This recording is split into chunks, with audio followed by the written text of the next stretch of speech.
Assalamualaikum warahmatullahi wabarakatuh. Perkenalkan, nama saya Muhammad Fanisal Kadri dengan NIM S1S12271.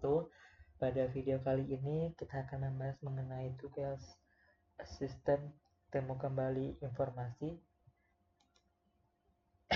di mana di sini adalah exercise estimasi parameter klasifikasi test set using left bias. Kita akan membuat estimasi parameter atau parameter estimasi menggunakan klasifikasi setting tesnya menggunakan left bias. Jadi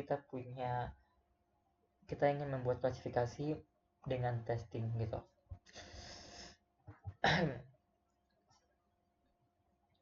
Oke, di sini kita memiliki beberapa data training dan juga data testing.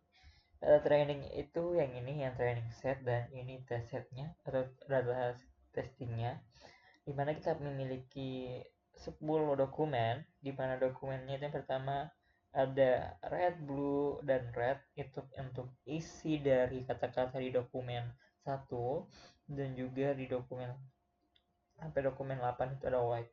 Nah, sementara di dokumen 10 dan juga di dokumen 9 itu ada beberapa kata red, blue, green, black, yellow, white. Nah, di situ kita ingin menentukan ini kelas apa. Nah, untuk menentukan kelasnya itu kita memiliki ini. Ini ada ini dia di dokumen 1 dia kelas A gitu. A, B, C. Oke, di sini kita bakal hitung yang pertama adalah probability atau probabilitasnya. Kita hitung prior probabilitasnya. Kita memiliki 3 kelas yaitu A, B, C. Nah, kita hitung menggunakan rumus uh, probability-nya, yaitu jumlah dokumen kelas A di-pair dengan juga total dari jumlah dokumen.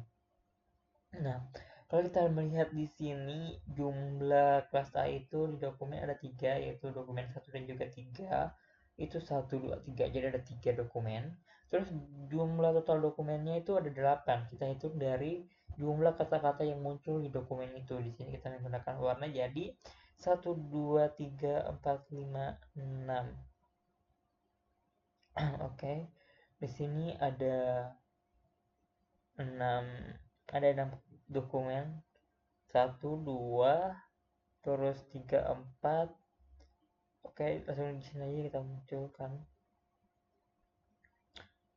Ini 8 ini adalah jumlah dokumen per warna gitu. Jadi ada warna yang kita pakai adalah ada jumlah dokumen itu ini 1 sampai 8. Nah, kita hitung itu karena jumlah kelasnya ada 3 dengan 8 itu 0,375. Begitupun dengan yang lain ya, untuk kelas B kan ada 2 gitu, seperti itu.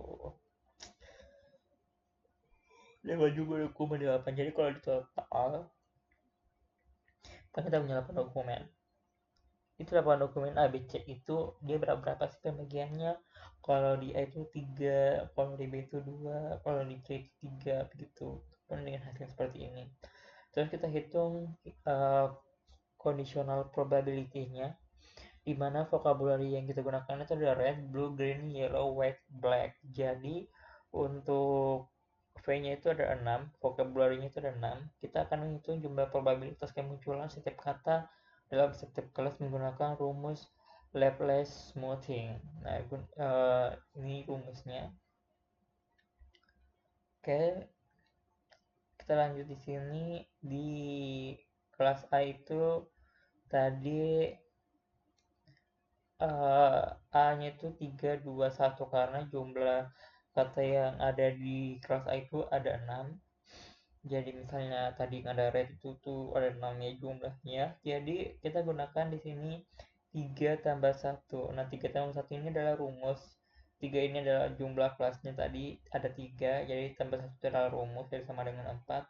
Terus 6 ini adalah vocabulary-nya. Vocabulary. Terus 6 ini adalah jumlah dok 6 ini ada lagi juga vocabulary dan juga jumlah dari dokumen. Oke, makanya hasilnya adalah 4/12. Nah, untuk blue green-nya itu disesuaikan juga seperti itu semuanya. Hmm, ini red itu berarti karena ada di dalam kelas A itu ada 3 red gitu. Di blue itu ada cuma satu, di green juga satu, yellow, white, dan black itu nol. Jadi perhitungannya seperti ini.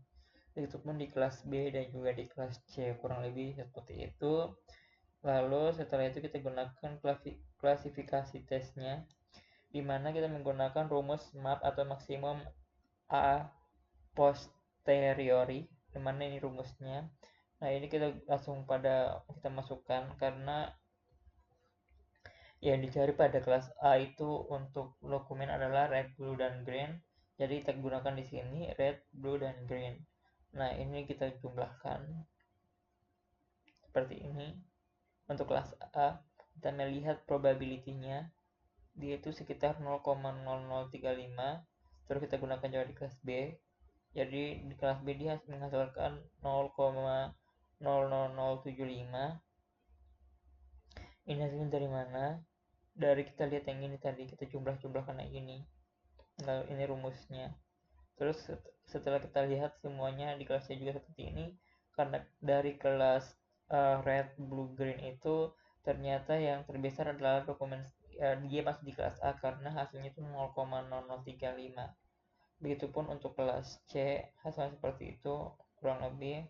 Langsung kita lanjut ke kesimpulan. Jadi karena kesimpulannya berarti kelas A dan kelas C itu masuk untuk kelas dokumen 9 itu masuk di kelas A dan dokumen 10 itu masuk kelas C karena probability-nya itu atau prioritasnya itu lebih banyak ke kelas ini.